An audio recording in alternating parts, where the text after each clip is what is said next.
दुनिया में हर चीज से कुछ ना कुछ सीख सकते हैं, फिर चाहे वो मेरा चैनल हो या फिर एनिमे के नाम से मशहूर कोई जापानी कार्टून। काफी समय से एनिमे के बारे में कुछ ना कुछ सुनने को मिल रहा था। कोई कह रहा था लाइफ का सच जानना है तो नारुतो देखो।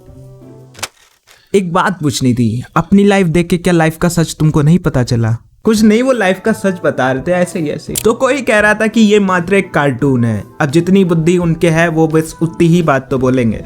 लेकिन हमने कभी द एनिमे देखा है, मतलब डोरेमोन को छोड़ के ना कभी एनिमे देखा है, इसलिए कभी ना फैन रहे ना कभी हेटर है। इसलिए एक न्यूट्रल अप्रोच लेके हम एनिमे को देखेंगे और जानेंगे कि क्या है आखिर सच्चाई। हाय गाइस, मेरा नाम है तरुण और आज करेंगे एनिमे व्हाटएवर इस कार्टून पे बात और देखेंगे कि क्या है राज छिपा हुआ एनिमे के अंदर जो लोग इतना पागल हो रहे हैं।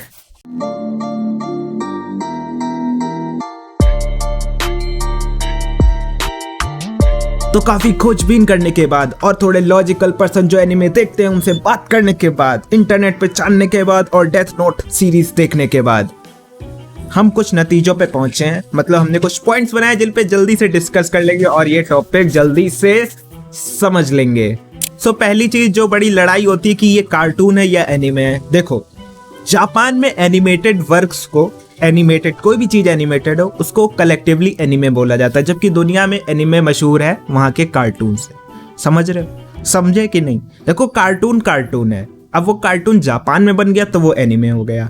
जैसे चीनी शुगर है, अब चीनी शुगर एक ही बात, जो भी कह लो, लेकिन अब तुम चीनी को वो चाइना वाले चीनी से कंपेयर करके कंट्रोवर्सी क्रिएट करोगे तो फिर यहाँ चीजें तुम जितना सोच सकते हो उससे भी ज्यादा कॉम्प्लेक्स है। समझ रहे हो?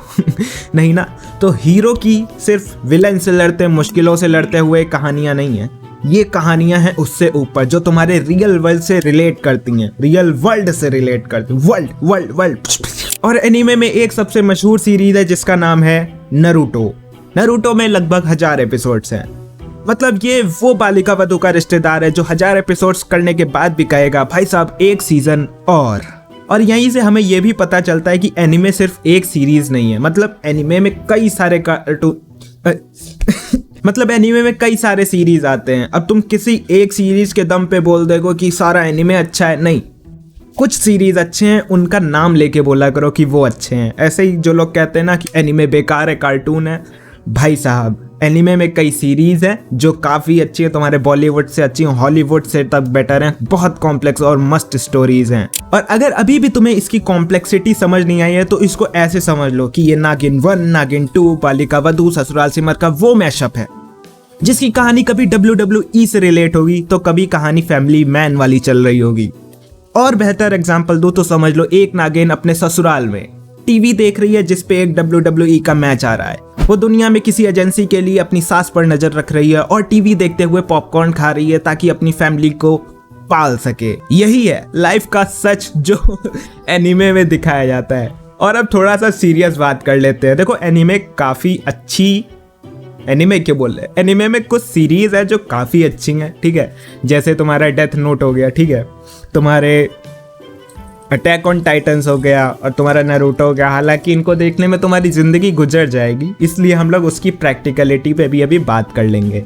देखो, अगर बात करें डेथ नोट की, देखो डेथ नोट मैंने देखी ना तो उसमें कुछ चीजें जो मुझे समझ में आई, जैसे पहली है कि with great power comes great responsibility. अब एक बंदे को नोटबुक मिलती है जिसमें वो नाम लिख के किसी को भी मार सकता है, तो वो बुरे इंसानों को मारना शुरू कर देता है, ठीक है, समझे।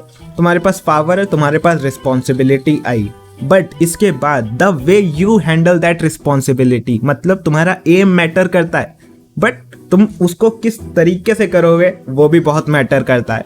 और कब वो तरीका मैटर करता है ये भी मैटर करता है। तो समझ गए ना तुम कॉम्प्लेक्सिटी। दूसरी चीज जो तुम्हें समझ में आएगी वो होगी प्लानिंग, उसका एग्जीक्यूशन। मतलब कि कैसे एक कंडीशन आती है उसको प्लान करता है आदमी और फिर उस पर एग्जीक्यूट करता है। इसी के साथ जो कंडीशन होगी वो तुम पे क्या असर डालेगी और फिर तुम कैसे वर्क करने लगोगे कि तुम हीरो से एक टाइम विलन बन जाओगे। ये सारी चीज़ें तुमको बहुत आसानी से सीखने को, देखने को और समझने को एनिमे में मिलेंगी। और बाकी सारी जो अच्छी सीरीज़ है उनसे भी बहुत कुछ सीखने को मिलेगा। Third thing is relatability. अब हम लोगों का क्या हो गया ना, इंसानी माइंड ऐसा हो गया है कि बहुत जल्दी रिलेट करता है। मतलब अगर कोई भी इमोशन चल रहा है तो रोने लगो, कोई हंस रहा है तो खुशी हो रही है। बट जब तुम इन चीज़ों से रिलेट करते हो ना, तो एक टेंडेंसी हो गई है ह्यूमंस की आजकल कि बस रिलेट करते रह जाओ और फील करते रह जाओ। लाइक जोकर फिल्म आई थी और उसमें सोसाइटी की कंडीशन को दिखाया गया कि कैसे सोसाइटी एक पर्सन को चेंज कर सकती है। तो लोग क्या कर रहे थे, बस रिलेट, बस फील, यार फील करो। थारा भाई इतना फील करेगा किसी ने सोची ना होगी। तो इतना फील करते करते लोग बस फील करते रह गए। और क्या करना चाहिए, कैसे करना चाहिए, कुछ नहीं। तो सिमिलरली एनिमे में भी ऐसा ही हो सकता है तुम्हारे साथ कि तुम बस रिलेट करते रह जाओ, बस फील करते रह जाओ और कुछ एक्सेप्ट ना करो, कुछ क्या कहते हैं एब्जॉर्ब ना करो और ना कुछ उससे सीखो, बस लाइफ का सच जान लो। फिर आता है एनिमेशन। अब देखो वहाँ पे कुछ आर्टिस्ट हैं, कुछ डायरेक्टर्स हैं, कुछ स्टोरी राइटर हैं, कुछ प्रोड्यूसर्स हैं। वो सब वहाँ पे अपनी जी जान लगा के तुम्हारे लिए कुछ कंटेंट लाते हैं ताकि तुम उसे एंटरटेनमेंट से ऊपर उठकर कुछ सीख सको, कुछ समझ सको। और अगर तुम कुछ उसको ऐसे बोल दोगे कि वो बस कार्टून है, बस ये है, बस वो है, तो तुम हो एक नंबर के बेवकूफ़। मतलब तुम नहीं हो, तुम्हारी इस टाइम सोच ना वो वहाँ उस लेवल पे नहीं है कि तुम उसको चीज़ को देख सको कि उसकी प्रोडक्टिविटी क्या है। तो इन लोगों की रिस्पेक्ट करना सीखो कि कैसे ये लोग कितनी मेहनत करके एक एक फ्रेम ड्रॉ करके तुम्हारे लिए कुछ एनिमेट कर रहे हैं, एक बढ़िया सी स्टोरी है। सिमिलरली थोड़ी सी इधर भी रिस्पेक्ट दिखो और सब्सक्राइब करके घंटी दबा देना। और फिर आता है लाइफ का सच।